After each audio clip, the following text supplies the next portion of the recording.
these facts. The House managers, proud of their work on the snap impeachment, staged numerous photo shoots of their preparations.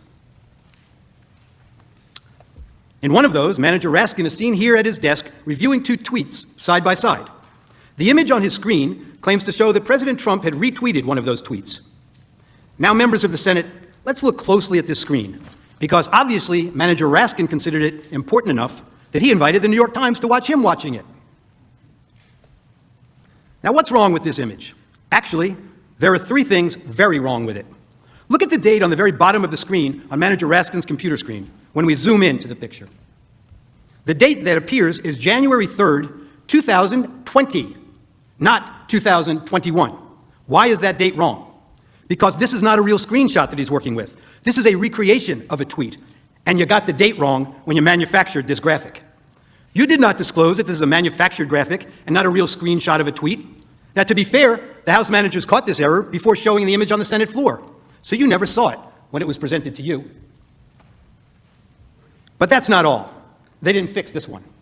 Look at the blue check mark next to the Twitter username of the account retweeted by the president. It indicates that this is a verified account, given the blue check by Twitter to indicate it is run by a public figure. The problem? The user's real account is not verified and has no blue check mark, as you can see. Were you trying to make her account seem more significant, or were you just sloppy? If we had due process of law in this case, we would know the truth. But that's not all that's wrong with this one tweet. House Manager Swalwell showed you this tweet this week, and he emphasized that this tweet reflected a call to arms. He told you repeatedly that this was a promise to call in the cavalry for January 6th.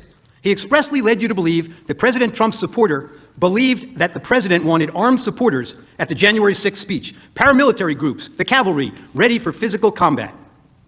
The problem is, the actual text is exactly the opposite. The tweeter promised to bring the Calvary, a public display of Christ's crucifixion, a central symbol of her Christian faith, with her to the president's speech, a symbol of faith, love, and peace. They just never want to seem to read the text and believe what the text means. You'll see this reported in the media last evening also.